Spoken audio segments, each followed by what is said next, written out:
Обвинители извршија увид на лице место по опожарувањето на викенд куќата на директорот на управата за извршување на санкции Александар Пандов во Орешани. Од ОЈО информираа дека кај опожарениот објект излегле и увидни екипи на МВР и други стручни лица кои работат на расчистување на случајот.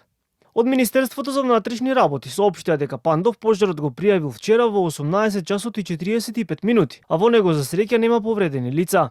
Пандов, кој вчера објави видеа од опожарената куќа, за Канал 5 изјави дека се сомнева дека зад пожарот стојат одредени лица. Тој е дециден дека овој случај нема да го одврати во борбата против криминалот и корупцијата. Верувам дека е насилно влезено внатре, полиено со гориво, дали е бензин, дали е керозин, што и да е. Криминалните банди кои што ги имаат изгубено привилегиите, кои што ги има од претходната власт добиено, и борбата против криминалот и корупцијата која што владата ја води против тие криминалци, ги има заболено доволно многу за да на ваков кавички начин ми ја направат оваа материјална штета.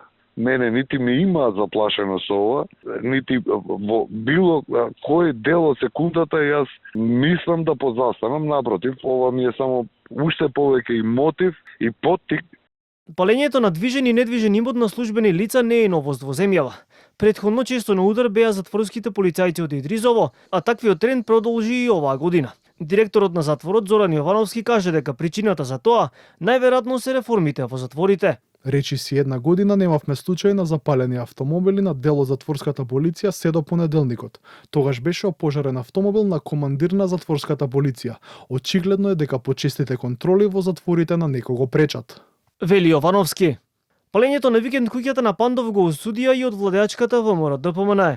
Оттаму сметаат дека ова е обид за заплашување на Пандов, во како што се наведува отворената борба против криминалците во земјава. За ваквите настани велат од партијата ке следува одговорност.